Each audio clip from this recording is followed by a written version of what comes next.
This is Bill Ryan from Project Camelot and Project Avalon, and the date is the 16th of February 2010, and this is a bit of an unusual video presentation here because I'm taking the step of making a video as an interpretation and as a commentary on an audio interview which we did with an important witness who came and reported his story to Project Camelot a little while ago, about a couple of weeks ago.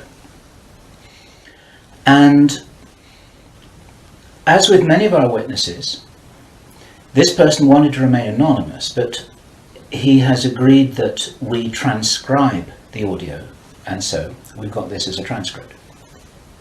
And this is going to be released at the same time as the video because it's important to be able to read the transcript at the same time as you're considering what I'm saying about it here. And as we come into this story, you're going to understand exactly why it's important to get all the information, to hold it all into a very fine balance.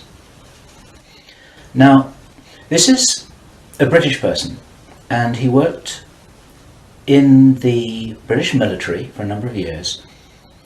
And after he retired from the military, he worked in the City of London, in a fairly senior position, in a respected position in the City of London. And for those people watching this video who don't know about the City of London, the City of London is it's like an enclave. It's like a financial enclave in the heart of London itself. Some people consider it almost a little bit like the Vatican. It's very old, it's very ancient. It's the heart of the financial system, not only of Britain, but possibly the world. Many researchers consider that it's very likely that the City of London calls the shots on the financial systems in America. They've got control over the Federal Reserve, the Bank for International Settlements, a whole bunch of things that happen. This is like the nerve center of the financial world. And it's very Masonic, it's very ancient, it's very traditional. And our source attended a number of meetings with senior Masons. And while many of these were interesting, they were routine by City of London standards. They were discussing financial affairs and so on and so forth. And then in the June 2005, he attended another meeting that he thought was going to be a routine meeting, but actually this was something rather unusual, and he realized it was unusual as soon as he arrived. In fact, in his interview with us, the one which we have the transcript of, you will see that he says that he felt it was an accident that he was there. He shouldn't really have been there. He didn't know what was happening. And as such, he didn't really participate in the meeting. He was there as a little bit as a fly on the wall. He was just listening to what was happening. And at first he didn't even understand what was being discussed. Now, the people there were Masons. There were senior Masons. They were about 25 or 30 people there, including senior politicians who most people in the UK would recognize by name. I do not know who they were. He didn't name them, and I didn't ask them, but he said these are well-known names.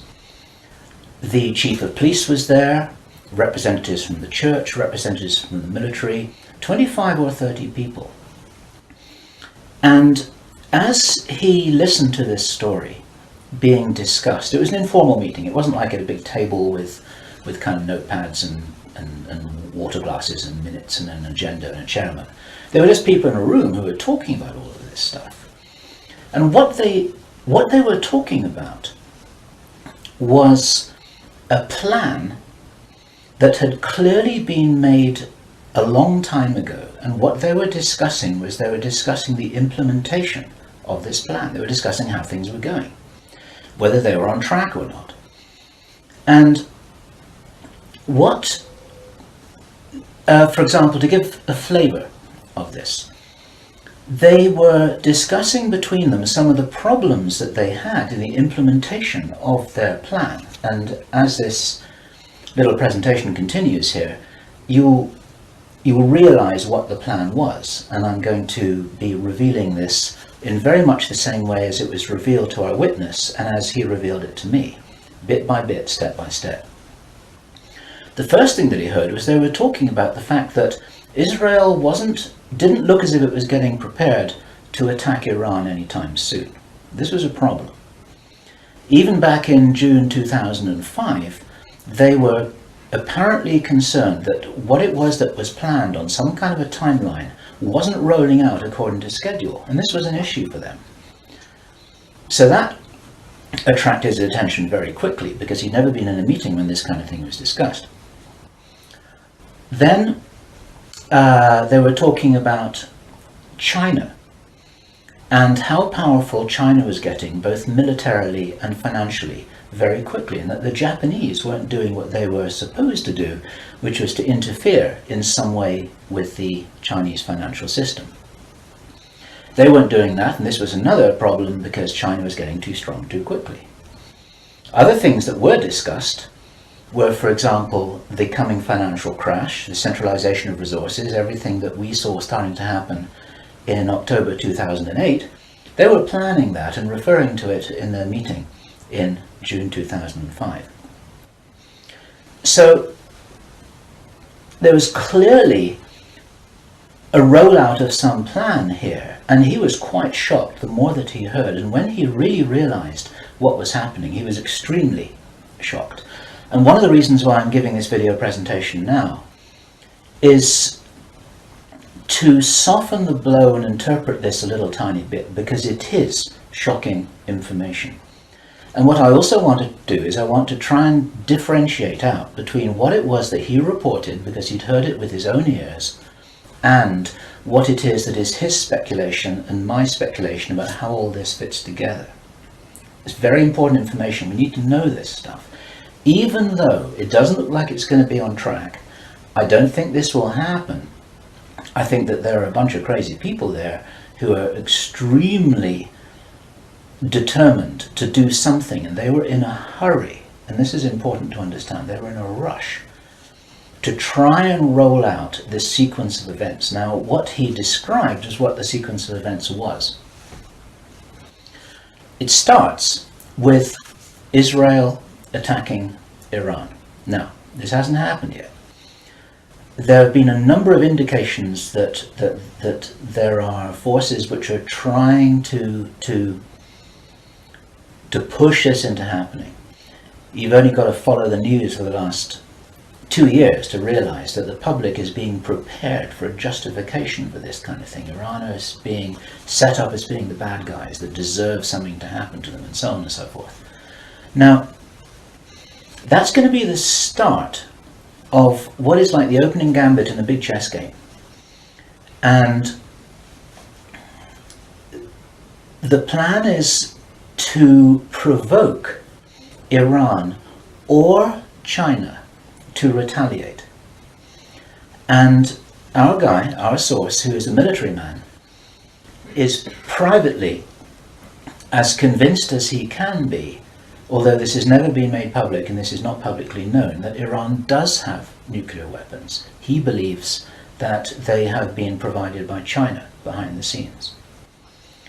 And all of this is intended because it's all right with these controlling forces that Iran has nuclear weapons, because they want them to be used. The plan is for either Iran or for China to retaliate after Iran is struck with a nuclear weapon. At that point, there will be a limited nuclear exchange in the Middle East, followed by a ceasefire. He heard this being planned in this meeting. This is being choreographed. It's like the script for a movie. This is exactly what's intended to happen. And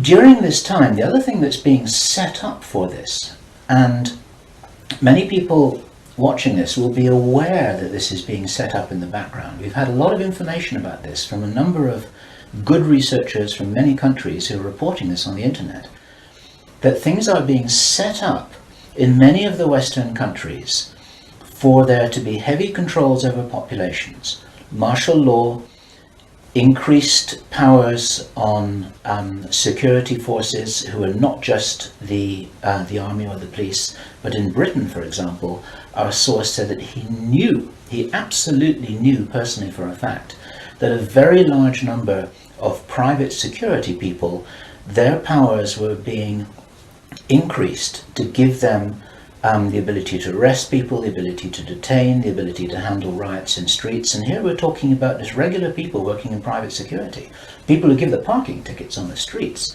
Their powers are being increased in the same way. And last year we heard President Obama talking about how he wanted to have a sort of national guard at home in America ready to handle this kind of thing. There are a lot of indicators that this is being set up. And in this rollout of this crazy scenario where it is intended that there will be a limited nuclear exchange in the Middle East, the idea is that as the world looks upon this with horror, then they will demand from their governments that there are heavy controls over travel, over communication, over people who meet, over people who protest in the streets. They want to make sure that they don't have crazy bombers on airplanes, crazy bombers in the shopping malls. They want to make sure, and because people will be driven into fear by this, they'll request and demand and insist on heavy controls from their governments, which will be justified. And this is where you're going to kind of get the martial law situation in all the Western countries. It's intended as a justification. All of this is just the start of something, because this story gets much bigger, and it's pretty horrifying. And if watching this now you're feeling a little bit shocked, this is how I was feeling when I heard this information, and this is how our source was feeling when he was hearing this information in this meeting, because this is just the beginning. Now, during the time of this ceasefire, everyone's shocked, everyone's frightened.